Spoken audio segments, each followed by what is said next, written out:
African tribes. What do you make of this? Afridamas, I'm having a headache just listening to them. Because truly speaking, you find some of these people talking about Pan-Africanism. That's why we don't buy it, the majority of us in South Africa. Yeah. Because Where is this Pan-Africanism that they talk about? They'll even quote them, Kwame Nkrumah, all of them. They'll dig and go and raise the dead when they Welcome start to West talking about, Africa. yes, when they start talking about Pan-Africanism. But in real life, these people don't get along. So we've got a long road to go as Africans, man. That's why we normally say we need to fix our own home first before we can start preaching outside of our homes. This is a disgrace, seriously. Because sometimes we even fight the wars that we're not even present at. This is part of history, but we butt heads as if we were there. Yeah. Ah, I mean, Africa. Can you imagine? Like, I mean, your whole country was, destroyed by a war, and a different country embraced you and gave you a place to stay, and then you have the Right there, audacity to talk speak to shit. that country that way. I mean, that's ungratefulness, you know. Zongo, your Yeah. own country don't embrace you, bro. They discriminate against We you on a daily, and That, you we never are that's fought all a the war. same that's in a Ghana, They Elvis. don't embrace you, We are dog. all the same in Ghana, that's Elvis. We ungratefulness, are Say that bro. to all the same Zongo. in I'm only Ghana, telling you Elvis. what he told me, bro. I'm only telling you what he told me. It came from I, his We are mouth. all There's the people are same that's not being in what Ghana, discriminated Elvis. against. So it's not that's me not what making it up. That's what I Zongo told me. that's not what I said to you, man. That's Shut what up. you said, Zongo. Don't try to change it I, now. Don't try to no, lie. I didn't tell you that. I didn't You tell you said that your that. people were being discriminated against based on your religion and your name and where you come from. Nigeria I is didn't the tell you that, man. I didn't shithole. tell you that, They man. got Okay. these Hey, bro, whole I'm not here to I'm not here to tell you that Liberia is a heaven on earth. I'm just telling you Look, my people experience. I'm not gonna lie, even if the bullshit. truth is inconvenience. I'm not gonna lie. My country is not but, developed. Sure, my yeah, country is not where it should be. Sure, but yeah, but Ghanaians are selfish people. They're not Zongo, welcome let me to other ask Africans, you want to and say many but West about Africans have that Nigeria. same We view. are selfish. The We're not goodness, selfish. When this they what they go fight to about.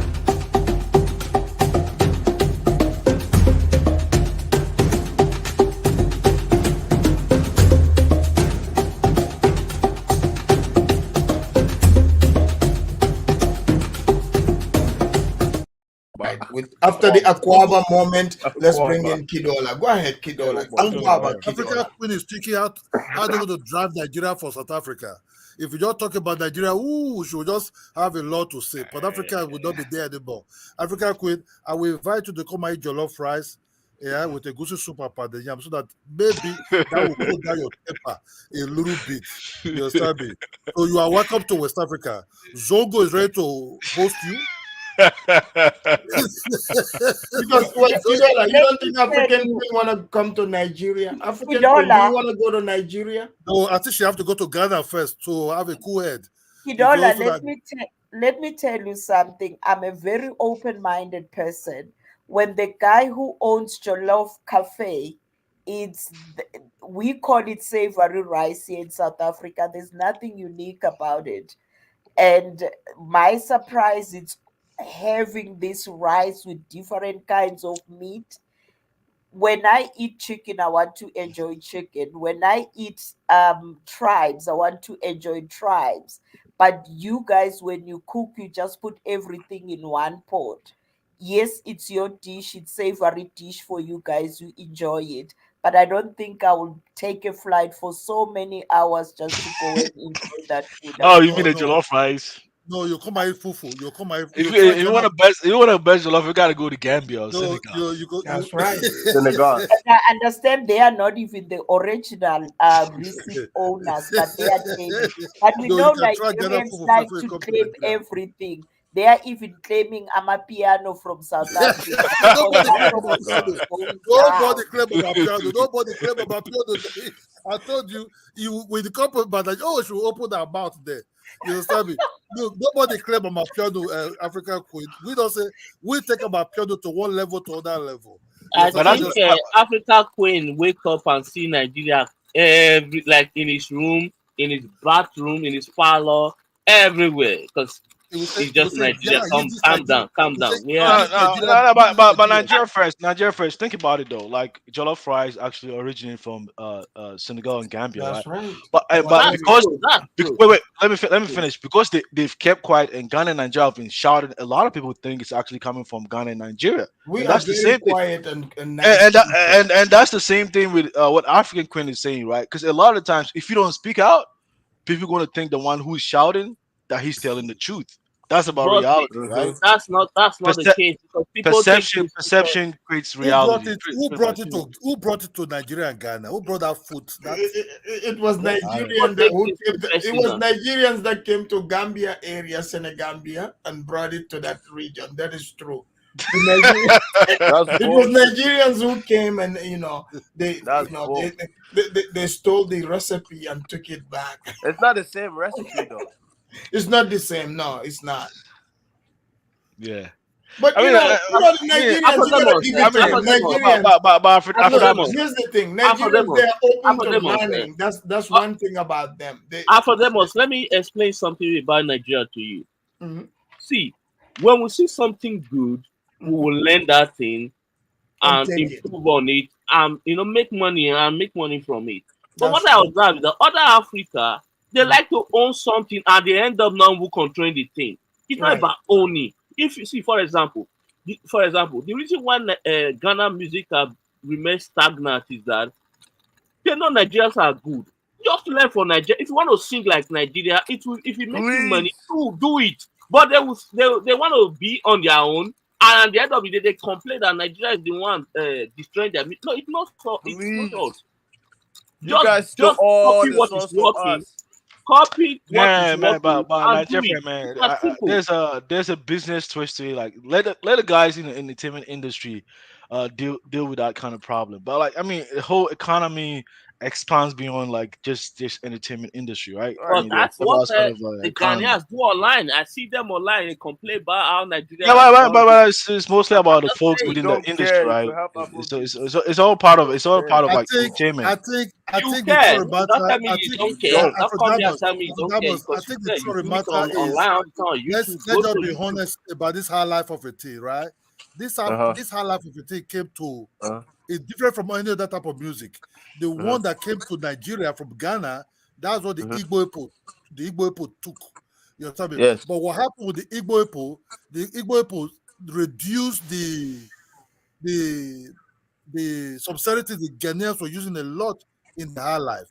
I even had high life people came to Sierra Leone because of the. Oh man, are you sure, man? I like, man. Please, Ghana, I man. love for Ghana, man. Ghana, man. Hey, Man, you this is remember not, it's not Azonto? debated, man. Zongo, Yes, do you remember Azonto? Yeah. When Azonto was popping like some years back, these Nigerians, they came with something called Alingo. Through that's where they became hot after that. Azonto was everywhere. When the Alingo thing came, Alingo. After that, Nigeria became bigger in the music scene. The Azonto was everywhere. If you guys can remember, it was Azonto. Then Alingo came. Then hold on, guys. Hold on. Let me read this. I think this is from somebody from Botswana. Said Ghana sent doctors and lecturers to Botswana when we built our first university. Majority are still here. We respect them. So the Ghanaians are welcome in Botswana. Let me read. Flavors of Continent said, Black Sheriff Ghanaian artist is better than any Nigerian artist. Rest my case. The Ghanaians, the Ghanaians are in Nigerian artists are good. They are good. They're good. I give it to them. When it comes to art, it's subjective. So I'm not going to pick any group. I don't want to talk about that. I don't want to talk about Black Sheriff because Black Sheriff is a very nice guy. I think Black Sheriff. Yeah, what are you saying, Afrodamus? Go ahead. Elvis, what do you make of this comment? Like, Ghanaians are, this topic we're talking about. In fact, Ghanaians were invited to Botswana to help them, get their economy to where it is. They are lecturers, they are doctors. This is it sounds like from this came from a Botswana citizen. Yeah, that's good for Botswana, for that person. I'm only speaking from my experience. I don't generalize. I speak from my experience. But Elvis, they allowed Liberians to come and stay. What you want them to? We allow them to come and stay in Liberia too. So it's not something special they're doing. The difference there, Kadola, is we didn't keep them in camps. That's the Zongo. Of course, nobody remember that. Of course, nobody remembers that. But I'm telling you, some prominent people who were in Liberia at that time, the Michael Blacksons. You know, we had a lot of prominent Ghanaians who were in Yeah, Liberia. but Michael Blackson is mixed with Liberian, so you can't use him as an Yeah. example though. The He's hell? He's not Ghanaian. mixed with Liberian. He has a He Liberian is a accent because he lived there so long. no, No, but it's he He always wasn't say Liberian. born in. He he's part wasn't born Liberian. in Liberia. But he say he's part Liberian. Like, He's haven't you heard part him say that Liberian. before? He say that, No, but his sister and himself, they were born in Ghana. Man, look at They're his name, Ghanaian. Michael Blackson, man. No typical Ghanaian is going to use Blackson. Blackson is no typical Ghanaian last name. I mean, Zango, Yeah. you try to own Ghana like you're already a part of that people's He country, bro. is You're Ghanaian, you're Man, yo. What are you you're talking about? you're on the outskirt of no, Ghana society, bro. no, but What the I'm hell you You're saying mean? insignificant. Your people are insignificant in I'm Ghana, dog. saying Blackson last name is not like a typical Ghanaian like an Yeah. African last name. Pretty much, that's the point It's I'm a trying to say. slave name. Yeah, I mean he Afidamos, said don't it. try. I mean he's the one who Afida- said it though. I mean I didn't say that. He's Afidamos, we always say don't that try he's to part play that Liberian though. Ghana contribution in Ghana did a lot of But in any contribution. case, Hold on, Elvis, can you account like Hold on. Allow him to finish, though. hold on. We're not going to play that Ghana contribution in Africa as a whole. Kuruma was a very powerful guy in that he started creating that African Union even. You understand? And we're not going to play that here because maybe we're arguing with Bertrand that Ghana contributed a lot of things to the to freedom of even Zimbabwe even. You understand me? Ghana contribute because what I'm saying is because we even with Bata here, but we all know we're families, you know. So we're not going to play that any role that Ghana did. Ghana did a lot of things, you know. High life came from Ghana. I'm not going to lie about that. Ghana high life was booming in Nigeria, especially the eastern part of Nigeria, you know, because the western part of there, juju and everything there. So the truth matter is we might battle here, but at the end of the day, we kind of like family. That's what I'm trying to say. So I don't have any beef with Ghanaians. I respect them a lot. I think we did a lot of things together, you know. But that doesn't mean that I if we have mean, some you said Jackie Apia blew. I mean, Jacob is in a Nigerian movie. well, yeah, He even but Mr. Easy also blew in Ghana too, man. Let's be oh honest, yeah, man. so Yeah, what I'm yeah. saying, you cannot rate for you But Apia to come and act a movie in Nigeria. Mr. Easy blew his version of music. Okay, I It's give an you that, element of Zogo, right? Ghana. The He Jack, blew out from Ghana What too. about Van Vickers? Van yeah, Vickers, but he blew because up in Nigeria. He's these Ghanaian, are Liberian. INS, these are INS in Nigeria movie. Look, Japiapi Yeah, is yeah, in it blew up Nigeria in now. Nigeria. He was You know, popular in Nigeria. So Victor was that guy is in Nigeria now, right? For that guy to act a movie in alone, they have to put on a 5-star restaurants and hotel. They have to pick her up in the airport with Rolls Royce. You know, man, these guys are not just coming to act in Nigeria for $1,000, $2,000. This guy earned a lot of money. You understand? It was this guy that even invited Shave Road there. We thought before the girl was even in Nigeria, but we didn't know it was even in Nigeria. Forget about the Mercy Johnson. Mercy Johnson is not in a Jack Appiah stage at all in terms of now the husband is rich, but in that set of high. The Vickers, one of them is also top earners also. These are powerful Nollywood guys, you know what I mean?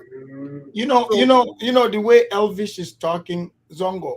I think we need to investigate him. We don't know if he's getting paid in egusi soup or whatever, but Bro, if you know me, Afrodamus, you know I'm a fair person. I like to say the truth, even if it's inconvenient. So I'm fair. last time you sounded like you were eating cornbread. Now you sound we're gonna investigate. Yeah, because I don't just hate people based on who they are. I deal with people on an Zongo is a individual nice basis. guy. I Zongo is point a out nice the positive and the negatives. I mean, what makes you think? I mean, what makes you think Ghanaians hate people, man? Like, I mean, for instance, me personally, right? I'm gonna call. I mean, because a lot of guys. I mean, Kidola speaks against Nigeria. I'm also can criticize Nigeria because he speaks against Ghana too, right? But a lot of people don't want to do that against Nigeria. You know, I'm like, nah, man, hell nah, man. If he's doing that, man, fuck that shit. I'm gonna criticize Nigeria too, right? I mean, I'm gonna do that, but you know, Nigeria. Like, I mean, everybody. If you criticize them, they're gonna, they're gonna feel some kind of way. They're gonna like, you get what I'm saying? It's all natural, right? But I'm always gonna, I'm always gonna do that though. I mean, I'm not gonna give up. I'm always gonna do that. If you have business, call me Zongo. But I mean, actually, I mean, I think the narrative of docility, I heard it before, and now I'm like, no, wait. We gotta like address that issue about the docility thing. I'm like, wait, what? Like, Elvis, man, stop it, man. You let and enslaved people rule your ass, man. I Like, don't mean, do that, man. you keep saying that, Yeah, I Zongo, have to and do that, man. Because I mean, it just show that you But, are, I but want to say, Zongo, xenophobic, or but you Zongo, hate one group of people and you can't get over it. man, it's not about hating, man. It's about Zongo, But hold man. on, guys. We Hold on. are Hold the on. Hold highest on, guys. hostility Hold people. on. Hold Zongo, on, Nigerian guys. men love Liberian women more than Ghana women. I don't know why, Hold Yo, on. really? Hold on, guys. Hold on. Alive, man. You know what? The Ghanaians, I don't know what it is in Southern Africa. Mhm. You know, South Africa, they are loved there. The Botswanans are saying we welcome Ghanaians with open arms due to how much they have helped in the health sector. These South African countries, I don't know what it is, I don't know what kind of banku they're giving them over there, but they love No, Ghanaians. Afridamas, Hold on, let no. me read this. It says the architect of free African trade is Ghanaian as well. Ghana has done so much for Africa. We don't hate anyone. We love all Africans. So, African Queen, do you think what should Nigerians learn from Ghana? Why is Ghana getting so much love in the Southern African countries? Let me What tell is you, going on? Afridamas, you normally have you heard a Ghanaian says, you South Africans, we've helped you during apartheid. You've never. And Ghanaians has But contributed the so. Ghanaians, the Nigerians said the Ghanaians, they are slick. When they say that, they use their lingo. But, yes, I've never heard them fully, but I would investigate. But continue. Yes, but the neighbor, they will tell you they all of a sudden they came even with 61 billions. And when you check their GDP during that time, and you ask It's yourself, on the where newspaper. It's on the old newspaper. Go and check it. If they did just say it, it's on the old newspaper. Go and check it. You know what I mean? So Nigeria don't just say anything that they did do. Check it. maybe That paper one they of put the out. It's on the Yeah, newspaper, well, right? like Old newspaper. but Kidola, I think we know. the help like mostly was given to Mandela because Mandela kind of went to many African Yes, And the countries. ANC. Nigeria has issued, Yeah, he came the to the Ghana. people. Ghana president was Rawlings at that time. He gave him money. I mean, a lot of head of states actually gave South Africa money. It's not just only Nigeria. Maybe like Yes, the but they weight come with might 61 be billion. bigger But in Nigeria compared to the rest, but most countries did give South Africa money, but they don't speak most of Africa, you have to understand when Nigeria give money, even Nigeria give to that guy. What's called that of Zimbabwe also. Only those Mugabe. people, Mugabe, only that Now, what Mugabe happened. used to live in Ghana. He going to Yeah, school there. that's why I say we cannot play down the role of Ghana But in terms Nigeria of had a lot of development. money to give to, though, to Yeah, be honest Yeah, with you. they The have deep, Nigerians, no, they, they they have like deep, Afrikaners, you must they have remember, deep you pocket. cannot say with a blanket statement that Nigeria had a lot of money to give. You will find out one of the Nigerians scammed them and they were like, the money is going there. Africa Queen, no. Africa Queen, Africa Queen. At that time, what you Seriously, they see will now, tell you right? that they didn't eat their lunch at No, school. Africa Queen. Their money was a No. contribution. Their teachers No, were scamming them. So Africa Queen. We scamming can has talk. been part of and at the education in time, Liberia Nigeria. was supporting White Zaddy. They didn't give any money. The Africa Queen. We talk about that, right? As we talk that Nigeria, Yeah, I mean, Adnam is right. At Nigeria. that time, That's why I Nigeria said was I booming with cannot oil play money. down the They had role of deep pocket. Ghanaians. They had deep But pocket. Ghana and Nigeria, I think they work as a team in most everything they're doing. That's just the truth. We can fight, we can see anything, attack each other, but it really says Nigeria and Ghana and Liberia also big time. Sierra Leone big time. When you talk about this ECOWAS of a thing, you have to understand the English speaking ones are far more closer. The Gambians and everything. That's why when the Sahara break out, it was a little bit funny. I don't know I think Ghana thought Nigeria was too hard-headed. Yeah, it is, West Africa, we're all kind of like related in one way or the other. You can't really change it. I Yeah, thought man. what I said, if you check the whole of West Africa, we're kind of like related. We're very aggressive people. You can't change it. But they are That I've sanctioning studied them. it. I see the way it is. These people, the way the snake are very aggressive in West Africa, that's the people is also very aggressive. You know, you But can't I just mean, say the same. You know, even Ghana. I mean, if Ghana doesn't like Nigeria, they have legitimate reason because they deported over 1 million Ghanaians back home. no, You know, they Ghana, have Nigeria, Ghana, legitimate Nigeria, they reasons, are and like people who some of hold them each other. probably had properties too that were taken to. I You mean, know, but people don't really talk about it now. When I No, say Zogo, about you Ghana, did. You Nigeria, guys did it first. You when I say deported about Ghana, Nigeria, Nigeria, and then we Yeah, respond. but It's not the right thing to respond. Nigeria first, man. Let's be honest, man. The population of Ghanaians that were deported, it's no way comparable to Nigerians that were deported, though. Over a million Ghanaians, that was too no. much, man. But you guys did it first. Why is the complaint? Zogo, I want But to ask you something. the time frame wasn't the same, though. It was like 10 years I want to ask you later. something, It's not the Zogo. same. The Like president, Kedola said, Africans will remember, bro. Nigerians remember how you treated their Remember, people, we are not and they Egyptian. return that favor. We did Yeah, not respond but immediately it to had nothing to do with what happened in Ghana. I mean, Yeah, but come on. Zogo, they took it as an excuse to do that to you because Zogo, I want to ask you you something. humiliated because them. It hold on, wasn't a because good thing. politicians decided to use the Akufo-Addo have same Nigeria template children. that the South Africa, the Ghanaian government used. So it was just politicians doing their thing. Zongo, It's not that the wife average of Nigeria hates Akufo-Addo, where's on he from? Ghana. They didn't.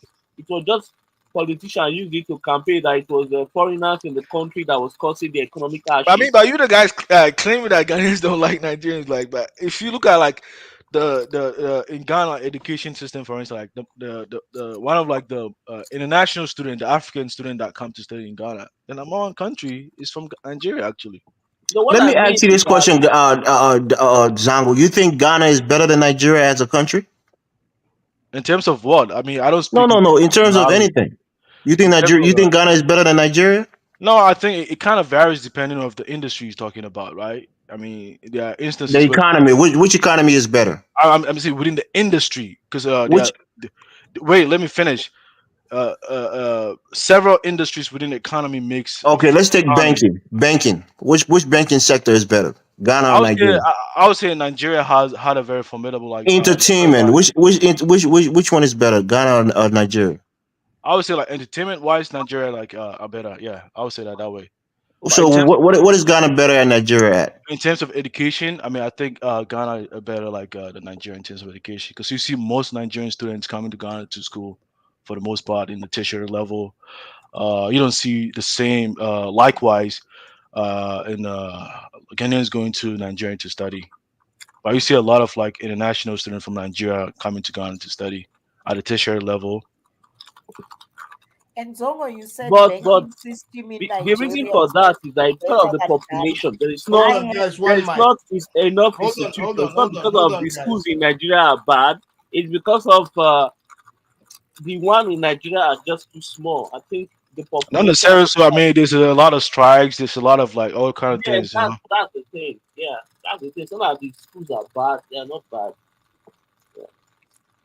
Yeah, but it's part. So it is a challenge. The challenge makes another party becomes better than the other. So like in However, economy, there are private university also.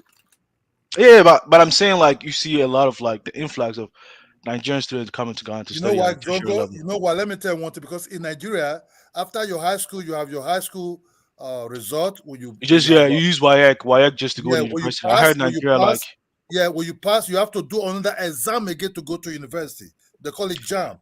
But in Ghana, they don't do that. When you have a good result in your high school, you just go to university. But in Nigeria, you and also like guys, let's be honest though. Like in exam reality, again, you know. there's been a situation whereby because I mean because Nigeria is a very big country, right? And there's been a situation whereby like even Ghanaian teachers have gone to Nigeria to help like supplement the shortage of teachers in the I Oh think yeah. secondary school They came. in that time. Even Yeah. Kenya, So Kenya came also. You know, oh, they came right. Kenya So came. Nigeria, it's Ghana came. Other countries came also. You know, it's it about doesn't like demand really. and supply. If the demand doesn't If match the the demand is supply, they there, have to. So because I'm saying we were using them to chase away the Indians because we don't want the Indians to be in Nigeria anymore. So because the Indians came as a teacher also, they were receiving high salary, and they don't want to go. So what then Shagari or Obasanjo did when he was head of state, he used other African countries to come into Nigeria as a teaching something to ask the Indians to find their way finally in 1985. You understand me? So when all these West African countries were coming, then they have to, because we don't want the Indians, because the British brought them. We just asked them, we give them 72 hours for them to leave Nigeria, and they left. You understand me? We asked them to sell their cars, pack your things, and get the fuck out of that. Go, go, go. You understand? Because we don't want that thing that happened in Uganda start happening in Nigeria, because they're a little bit, they have the way they behave. If they have an Indian man who was teaching us in chemistry, the way he treats somebody, the way they want to treat you, they have this kind of like superior. I don't understand who they are really, and we didn't like it. We just asked it to, yeah. A lot of Ghanaians came as a teacher. A lot, even Kenyans came. Other country came. You know. What's up? What's up, Mike? It's been a while, bro. What's up, Mike? Are you there, Mike Olawale? What's up with Mike? I think he's busy. Okay. Can you hear me now? Yeah, we get you. What's up, Can you Mike? hear me? Oh, it's African still. Are you the one Mike. hosting us? Oh, yeah, I can Yeah? hear you. Go ahead. Okay. Okay. What I call in I wanted to that Ghana Nigeria situation. I think you talked about it like from weeks ago, and also me and Zongo had a conversation about it. I want to dig some more digging. I actually want to speak with some elders and people around that time, some high figure people. And what I learned, I just uncovered some new stuff about it, actually. So basically, the guy that was ruling Ghana at that time, I think it's Afrifa, the military guy. The guy Buzia. basically Buzia. was that was in 1969. Was during the height of the Biafra Yeah, war, that was right? When we had a Buzia. coup and That was Buzia. okay, Buzia. whoever it was, the guys that were ruling, the military guys back then, they were very good friend of Ago Ironsi and Odumego Juku, the leaders, the guys that were back in when they were under the British Army. You know, they were the Nigerian soldiers and Ghanaian soldiers were all under the British Army back then, before independence, right? And they all went to Sandhurst military school in England. So those guys were very close friends. That guy was a very close friend with Agu Ironsi and Ojukwu. So because of the Biafran war, he was on the side of Ojukwu, and then because of what was happening to the Biafran side, so he was against the Nigerian military government at that time. So that was the motivating factor why he did that expelling of the Nigerians. And of course, the Nigerians that were in Ghana at that time were mainly Yorubas and the other southern Nigerians, you know.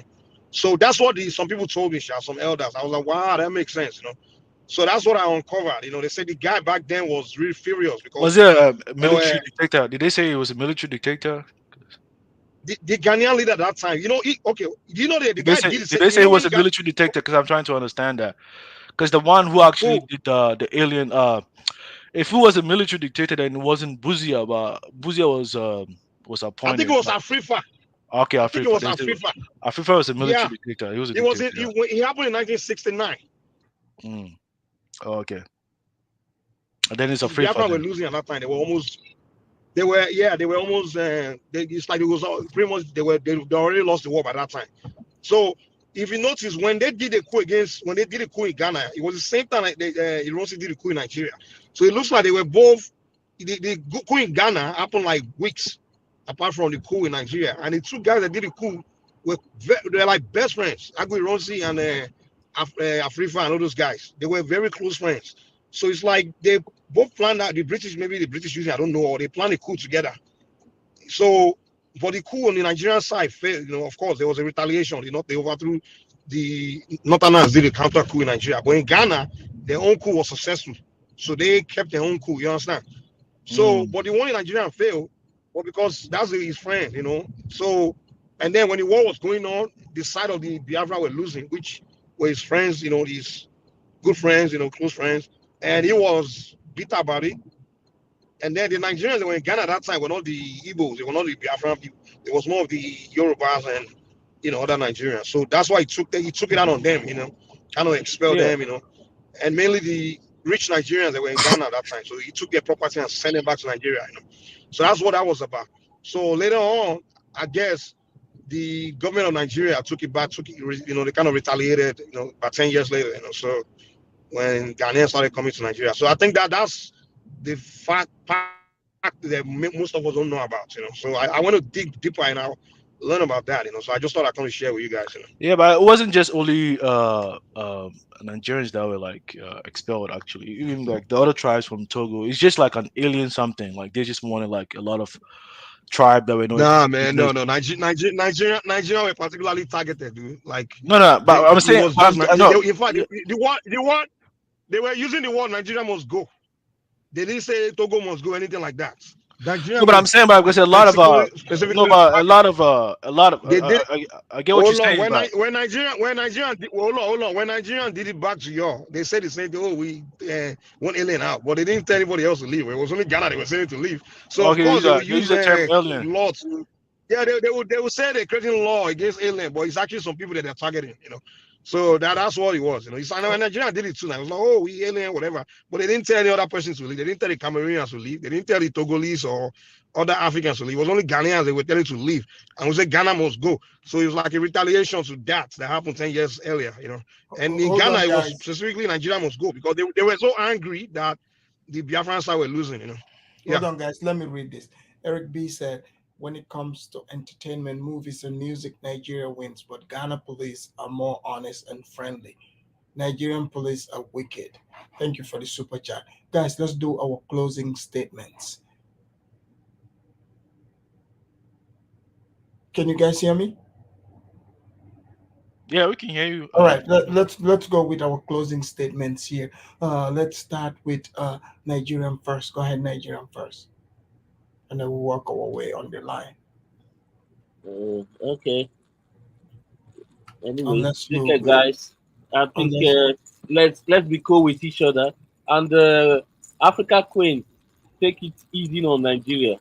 Okay, enjoy your weekend. make sure you send some dowry to South Africa, Nigeria first. Thank you. Sure, I will. All right. All right, go ahead. Let's have Mike. Go ahead, Mike. Yeah. Sorry, man. I was a little sick, man.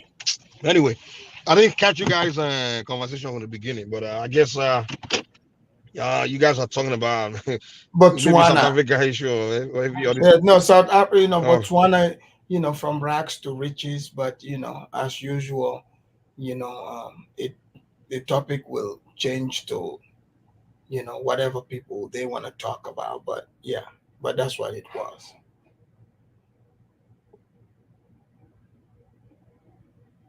Go ahead, Mike. Okay. Can you guys hear me? Yes. Oh, okay. What I see about a lot of these so-called xenophobic whoever, a lot of usually come from maybe someone doing some kind of propaganda campaign against the people. That's where it usually come from. It usually start from. It may be that those people you're accusing of doing something. Maybe the element of that is true, is there. But for example, I mean, I kind of dig deeper into the old South African thing. For example, I found out that that's what Nigerians doing those kind of things. But then someone told me that they would do series of stuff on TV, just highlighting Nigerians doing bad things in their country. So I mean, you watching TV, they call TV programming. So that kind of stuff can program you to begin to just have that, every feelings towards the people. So when they're doing something like that, and people that are not so well strong-minded are consuming it, even I saw Kidola ask the lady earlier, has she ever met a Nigerian and sat with them or ate with them or got to know them? And she said no. But then she has these feelings towards them, like, wow, where does that come from? It's got to come from somewhere. So it could be maybe she just watched those kind of series of shows on TV, and that's where she kind of formulated her opinions on the people and her feelings towards the people. So things like that, kind of like Tariq Nasheed does, not this FBA, Yvette Cornell. They started the whole sensitizing the Black Americans, like, oh, they dangle reparation in their face, and then they start telling them, look, this reparation, the people in your way right now are these Black people, these Nigerians, these Africans and Caribbeans.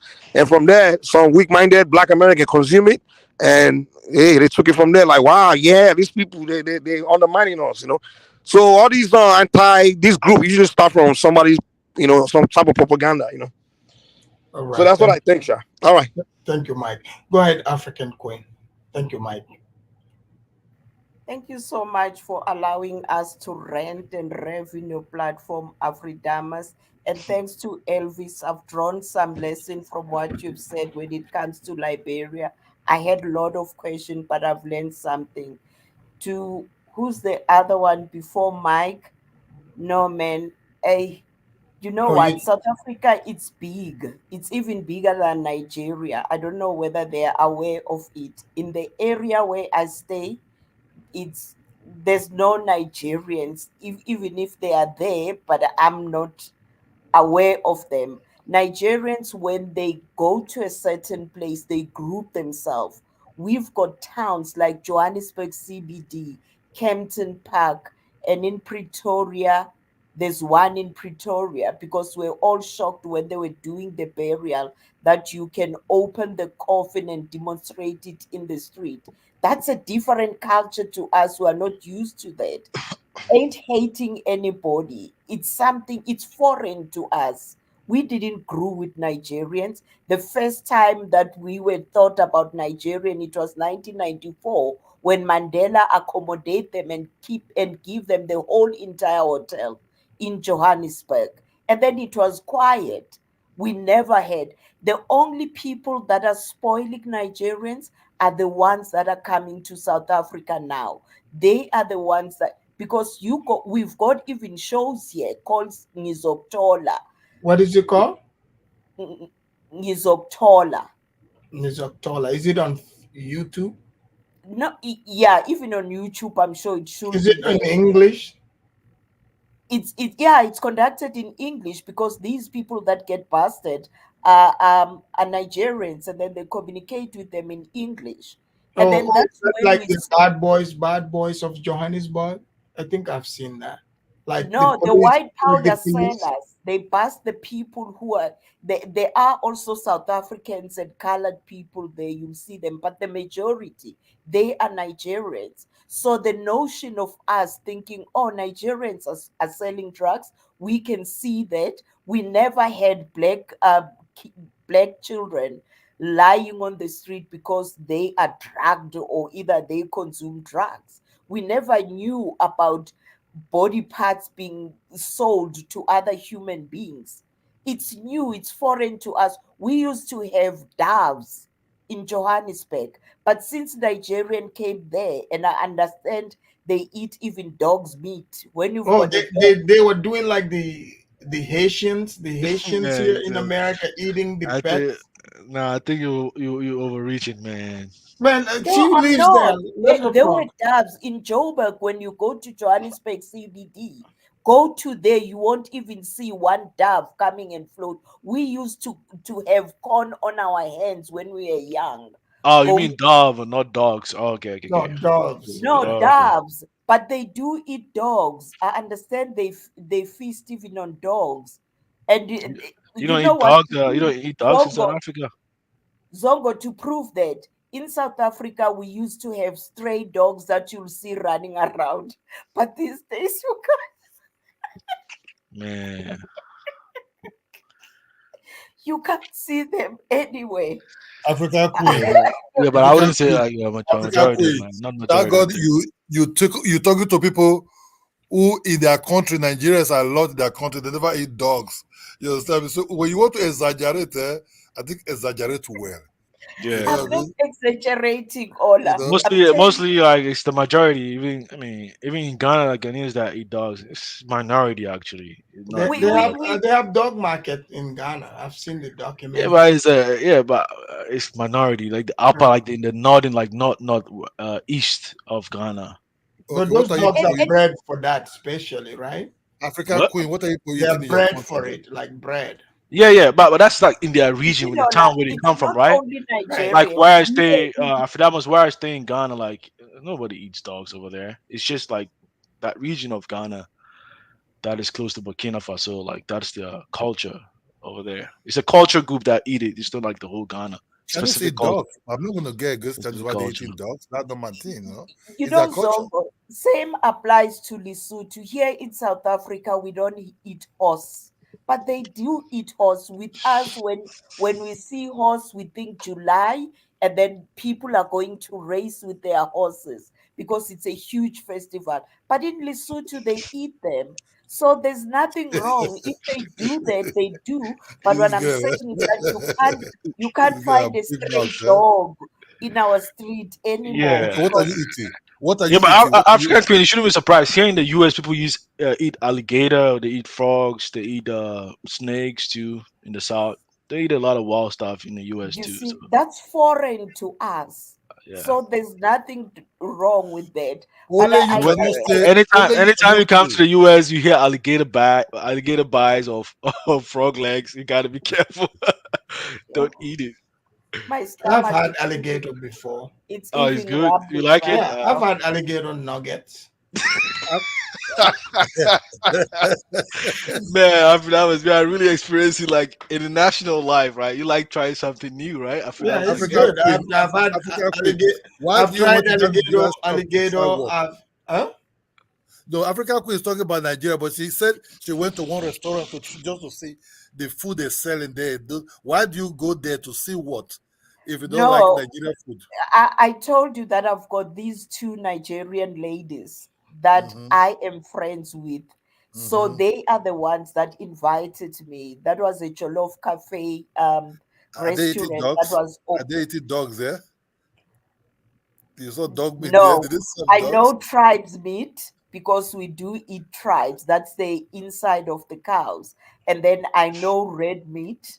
I know chicken. So all that I saw on my plate with that rice. And Okay. then there was I Do you also eat the fufu? I don't know what it's fufu, but I like your pap. I don't know what do they call it. It's softer than the one that we eat here in South Africa. It tasted nice for me because we're Okay, look tasting like you various talk about dishes. custard. Yeah, so she like she doesn't hate Nigeria. Like, I mean, she fuck with the culture, so that's a good thing. That's a good thing. But Well, Yeah, thank anyway, you. I mean, Thank you. anyway, Yeah, thank you. African Queen, were you done? yeah. I mean, yeah, thank you very much. No, wait, Thank African you. Queen, wait. African Queen, wait. I want to address you before I leave. So let me be the citizen.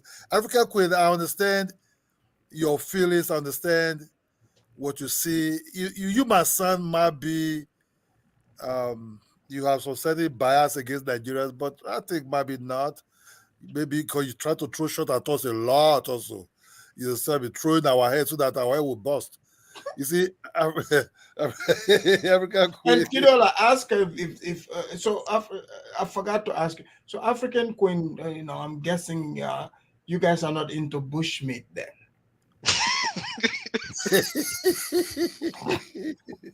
I think we have there. Bushmeat, they, FBI, you FBI, cannot say FBI we are accused you not. guys of eating bushmeat. They do eat springbok in South Africa. Oh, There are springbok is people. good. It's good. what Yes, about That's antelope? venison. What I've about Me, tasted what about one. antelope? What about yeah, antelope? that's what it is. Venison, same thing. I've had venison burgers. It's good. Oh man, that And, African and, man, and you eat also everything. Afridamas, there's a big restaurant when you go to the southern side, and then they do sell like crocodile meat, all these kind of meat. I've never been there I've because eaten I don't crocodile know meat. It's very good. Yeah, it's how like my tummy will handle. over here you can, We like also eat where I'm at fish. right here, I can even buy lion meat. Do you guys know this? Yeah. Yeah. We were shocked when the president of Zimbabwe was announcing that they're gonna kill 200 elephants and then Zimbabweans must come and eat elephant. We're like, what the hell is that? Wow. Because What about the Mopani worms? Mopani worms, when you go towards the side to the border, that to the area where it's next to the border to Zimbabwe, we've got a nation that it's called Shangan. They eat those worms. I just see black worms that are dry, and then I've never tasted them. So there is a nation in South Africa which is called Shangan. They eat those things. What tribe are you from? Who me? I'm Tswana. Okay. Swana, you don't have your cultural food? You eat Yes, we meat? do. We do. I'm not a stereotype Wait. person. Is it similar? I'm Is a, it similar? Is it similar to Shona or is different? no, Oh, okay. Tswana, it's similar to Botswana from Botswana. Oh, And okay. then I'm married to a Ndebele here in South Africa because they've got Ndebeles also in Zimbabwe. Oh, okay. So Yes. you see, you have So somebody you married who's a Zimbabwean. You understand me? That's what No, affiliated South tribe. African. It's an affiliated tribe. Who is forget it's an affiliated tribe. They still do things together. They possibly they have similar type of language or culture. So you see, you never know. Maybe your children one day will marry to a Nigerian. You never know. So I what you don't gonna do? know. So I so so don't know because so if I forward, you know what I like in South Africa, Kidola, we don't discriminate. As much as we get mocked with this rainbow nation, you can marry anybody. Nobody's gonna look you the other way because you've married to another nation. There's no tribes issue here in South Africa. So yeah, you can get but married to a Swazi person. it's the same thing in West Africa though. Like people don't really nowadays. Nobody really complain when you marry from another ethnic group. Actually, Exactly. look, So if my kids grow up where they will end up, it's their choice. let me tell you There's something. nothing wrong In with it. West And Africa it too is now, the level of intermarriages in South Africa, in West Africa, you will be shocked. yeah, But yeah, yeah. those It's days more it was not intermarried. so much. I But think now, the problem is more of like religion. You know, that's the people yeah, here. yeah. If you marry to a Christian West African, Yeah, they cool. Even Muslim, the whole thing of about you see the level of traveling in West Africa. Before it was Ghana, Nigeria, it are marrying each other there. Before a long time ago. before the Ghana But and now Nigeria must go no, for forget that. No, Africa. that is a politics. before damn man. before it was Ghana and Nigeria before marrying themselves, right? They will marry each other heavily. But now they saw it a marriage that in West Africa as a whole, just West Africa as a whole now. Somebody said, "Oh, my wife is Mali." I said, "Mali?" Say yes. Whoa. So the borders in West Africa is the whole thing just they collapse. Yes, we will have our differences. We can shout at Ghana, Ghana. I'm not gonna lie to you. Ghana, Nigeria get a lot of children though. A lot. That I was surprised. Even Stoneboy said his grandmother is Nigerian. I'm like, huh? You understand me? So you never they're there. Intermarriages is huge. Somebody was dizzy the Akofo Edo. He said Akofo Edo have Nigerian children. Like that was so good. Akofo Edo children married to a Nigerian woman. I don't know about his Or because like somebody who has talked. he never revealed like too much about his I know family. Kofiana. And Kidola. Yeah, I think Kufiana was married to a Nigerian before he married to a white woman. Yeah, and because the children have flown Kidola. to Nigeria to relax sometime. Yeah. Kidola, I listen to some Nigerian blogging who are hating on Tinubu. So I didn't know that Tinubu was accused of not being in real Nigeria. They said Tinubu is from Gambia. I heard that.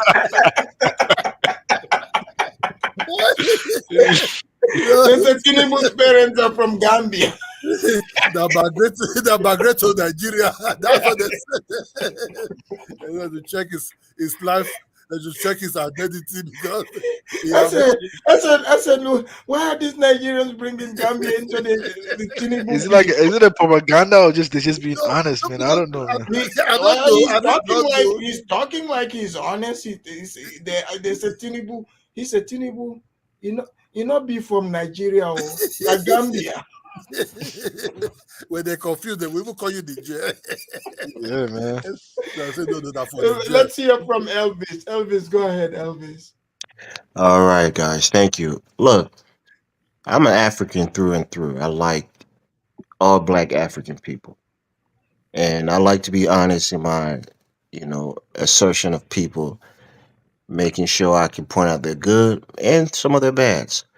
So for me, I think personally, from my relationship and interactions with Nigerians, they are welcoming people, they're accepting people.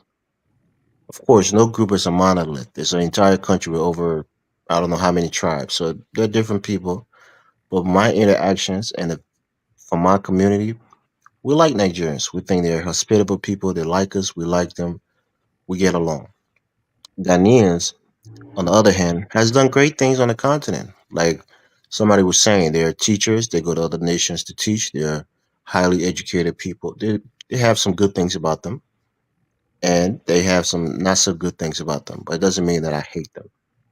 And lastly, when we come on these platforms, whether it's an African centric platform or a so-called African American centric platform, our first thing should not be hate and division. We should try to build bridges and and bridge the gap between our two cultures and try to find more common grounds than division. So when I come on these platforms, I'm not caping for anybody. I'm not bootlicking. I'm trying to have conversations in peace and trying to find common ground. So on Elvis, your platform and on other platforms, I always try to bridge and approach our conversation with peace. But go Elvis, ahead, go ahead. how can we bridge the gap when the blacks refuse to eat bushmeat and egusi soup and they make fun of jollof rice? How are we No, gonna get along? that We can no you no can no have cultural differences, look but you can find things that you have in common that you can no, bond the over. blacks have to show up to our barbecue and we're gonna barbecue some bushmeat and we cook jollof rice. If they don't eat it, then we'll know they are fake Africans. Oh, Kadol, how me say Kadol Afrodamas. Look, let's be serious. I mean, we're in this country. We are the I'm being minority of the serious. minority. I'm being We serious. we They have to find come to our ways. barbecue and eat bushmeat and jollof rice with us. Oh, I mean, we have to find ways to build strong relationships with African American. They're the power base of Black people in this country, Okay, and keep us tap as Black dancing. African immigrants, we have to integrate with them so that we can become stronger as a people group. So let's stop the hate. I mean, let's be more engaging and let's try to find more common grounds. That would be my closing. Elvis, that's what I said. Do you think if the past will come and haunt us? Because we have to know how to be prepared if we have to make peace immediately with them, so that this because I'm very scared about the past. Because let us be honest, if you think what happened 400 years ago will just be gone like that, sometime the reverse might be the case. There will come one that say, "Look, we are from here, and we want to belong here." See, Ghana invited, you can see the way they troop in. They came massively. Forget this FBA of a team that are making noise on this. I'm talking about the real ones now. So my mind is sometimes when I think about everything, like our leaders now have to be making plans. Yes, they left 400 years ago. Their descendants are still there. They came from different part of West Africa and Congo.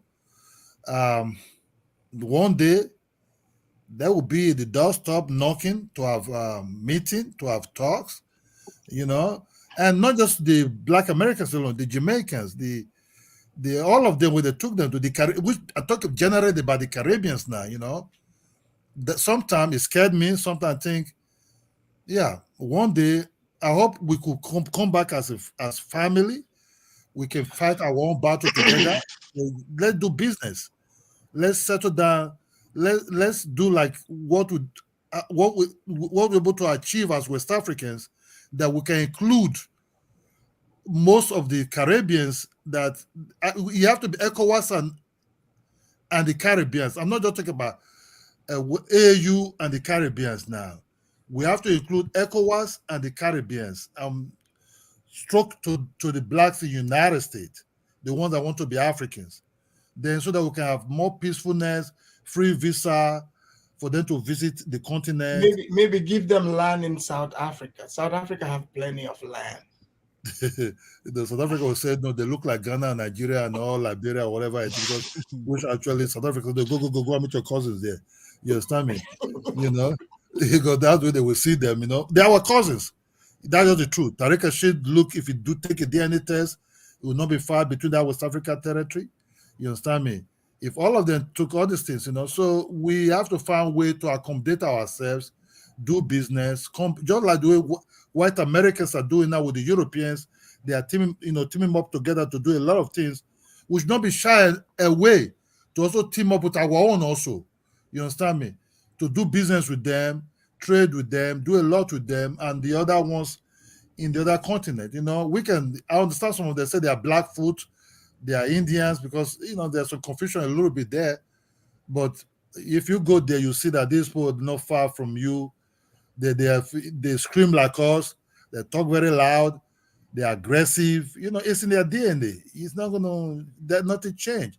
I love Ghana. I love Liberia. I don't hate at anybody. We can butter here, but I think Zongo should understand at this moment. My padeyame goosey soup is better than that your granule soup you eat and you feel And for mine. the dogun. You don't eat like you don't eat granite soup too over there in Nigeria. I thought you eat granite soup too. Oh, but Yeah, anyway, We do not soup. well, thank you guys. no, it's my turn, man. Let me say it. Let me talk. Hold on before you guys even leave. Just quick second. Did you I get a was gonna chance to I was gonna give my see? last No, statement. you will talk. Did you get a chance to see when crying to you niggas? Yeah, No, I actually saw that video. It's like an AI video, right? Crying to you niggas like Tariq showing Yeah, these I saw it. FBA people accusing them of being yeah, Africans. Look no, at their God, hairline. This is FBA hairline. Let me show you.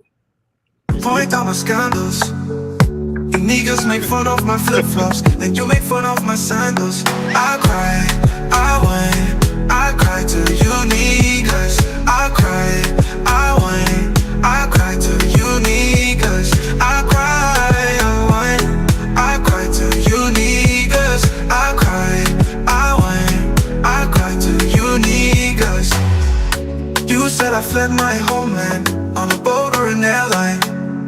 You say that I work for Postmates and you Look at that FBA hairline. They want to accuse us of the hairline. They think we don't know that they use this spray to cover the hairline. No, You you know, know that video is not real, right? That's AI generated. You know that, right? Those are not real people in that look, video. look, we don't care. The terrorists are going to respond. Okay?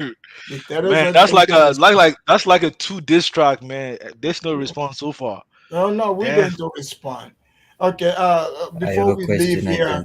Hello. okay, say your Titi, say your last words before we leave. What about I me have a though, question Adamas? Oh about you yeah, guys. Zongo. You guys were Sorry, talking about hold on, Botswana, Titi. but I was wondering why you guys not talking, asking a Botswana about Oh, Botswana. you're from Botswana? Yeah. Oh, why did you wait this late? I was still sorting things out. Okay, Yeah, Zongo, you want him to go first? yeah. Go first. Okay, Go. Let go him ahead, go. Titi. Okay, I'm Titi, what do listening. you want to add on to this? Here, we were talking about, the first president of your country who brought your country from rags to riches, you know, creating a great economy. What do you think other African nations can learn from you guys?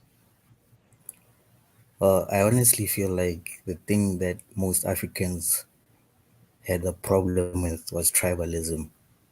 Our president, once he found diamonds, instead of keeping it for his tribe, he distributed to the rest of us. So everybody benefited. Now, most Mm, African countries, what I've realized is that majority of the leaders ended up keeping for their own tribes. That's why there's these tribal wars and stuff. okay. But Yeah. tribal wars are not all over, Titi. Look, for instance, here in South Africa, there's different tribes. It's us, the Batswana, the Swazis, the Ndebele, the Guni, you name them. But when it comes to the resources, the deals that has been signed, I think what has happened with your current president, Masisi was wise enough to be able to renegotiate after the contract has expired. It's not like it's the same thing that has been done all along in Botswana. I've got No, it I've got was happening. relatives. Sorry? It was happening. Like every 10 years, it renews. So each time it Yes. renews, we get more percentages.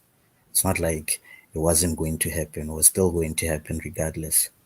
And as for the tribal wars thing, isn't it like the Zulus that pushed most of the Xhosas and Tswanas up north? No, the Zulus are in KZ and the Xhosas are in Cape Town. What are you talking about? Have you been here in South I'm, t- Africa? I'm, I mean before.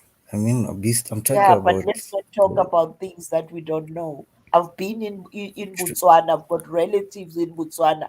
I've been to. You can go to the Bahata side, to the Botswana side, to the Balubedu side. There's no tribal wars in Botswana. The only country yeah. in I never SADC said that has got tribal wars. It's Zimbabwe, where the Shonas and the Bele are fighting. In the southern part of Africa, tribal wars, it's foreign to us. yeah. That's what I'm saying. Most countries have tribal wars, like majority But of them. guys, how do you pronounce? It's not Botswana. It's Botswana. Is that how they pronounce it? Botswana. Oh, okay. Botswana. That's But Yeah, in it's West Botswana. Africa, we don't have tribal wars there either. No, That's not a us, thing. We had unfortunately, civil Ebola is wars not here. before. We would have civil war in some countries, but not tribal war. Tribal wars are happening in In East Nigeria right Africa, now. uh, East In no, West not Africa. really. Africa. It's more like Boko Haram. That's not a tribal war. it's like a religious war or something like that. Religious war. Like But I those. understand the other tribes are pushing the other one in Lagos. Isn't it happening right Yeah. Oh, now? that's like an internet talk between the Igbos and some of those other people, but The I don't think. Hausas. Yeah, no, It's Yoruba, but that's Yeah. not like a real thing. reality in real That's not life. like Yeah. it's not like Oh. yeah If you go, most Igbos stay in Lagos. They stay everywhere. Like, everywhere. As far as I know. Oh. So like Yeah. just some people talking smack to one another on the internet. yeah, people just it's just like Yeah. people. A lot of people say even Ghana don't like Nigerians, but I mean, Nigeria. if you go to Yeah. Ghana, there's a lot of them living over there. So It's like Yeah. us here True. in South Africa, Zogo. They say we don't like as Zimbabweans. We've got more than 4 million Zimbabweans. Even our houses are cleaned we are assisted by Zimbabweans. yeah, it just takes But one look person at to okay. come on the Let internet me and give an just example. pass the Look at information. other countries that found resources. First thing that happened was wars. But our country, once we found diamonds, we didn't cause a war. We just invested in our people. So Exactly. but Botswana have never Yeah. had any No. military dictatorship or something like that. Like No. uh, so so as so it has always been a democratic country since the inception. Yeah, they've never Yeah, had because no we have a coup, no system. military. Oh wow! And when Because did they we achieve? had a system before. When did they We achieve had a system independence? before. Yeah, we had a system before colonialism called the Kotla system. Basically, uh, people go to the Kotla, where the chief stays, and we negotiate. We solve conflicts through negotiation. We weren't like fighting over Fighting. Yeah. conflicts. Yeah, everything And was done over negotiations. when did you achieve Yeah, your independence? When? 1966. Oh, 96. That's a very long time. Oh, really? Yeah, Yeah, they've been free for a our while. Oh, independence wow. was last last month. Yeah, 2 days Yeah, because ago even now. I saw a video by this guy, the guy from Ghana, like what man, about Botswana, man. They Yeah, have a very beautiful like scenery over there. I'm yeah, like, he's I enjoying mean, himself here. I'm West African, but I mean, I'm not gonna lie, man. If I want to have some vacation, I'm going all the way to Botswana. It's a But very it's As a beautiful Botswana, place. we take it for sellout. granted, honestly, because we've You gotten could go used to it. next door to So we take it Nigeria for and eat granted. jollof. You see the hate? Mhm. You see the hate? But he wants to go all the way to Botswana to eat steak. But anyways, Fun So, fact: we Nigeria, have the highest I mean, population of. I was gonna say that with the case of Ghana, Ghana, is a very hospitable, I mean, country. I mean, in general, Yeah, I mean, they are like others. They are very very like aggressive, but they are mostly minority. Majority, they are very hospitable towards everybody. And a yeah, lot of the times, people tend to confuse their hospitable nature, that's their leniency, to be their weakness, which is not so. A way you can be able to identify that, just look at the Ghanaian history. You know, don't even try it.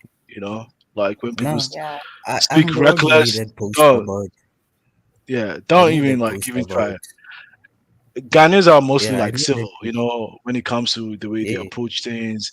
That's why most of like conflict resolution from Nigeria between the ethnic groups, they mostly came to Ghana to resolve it.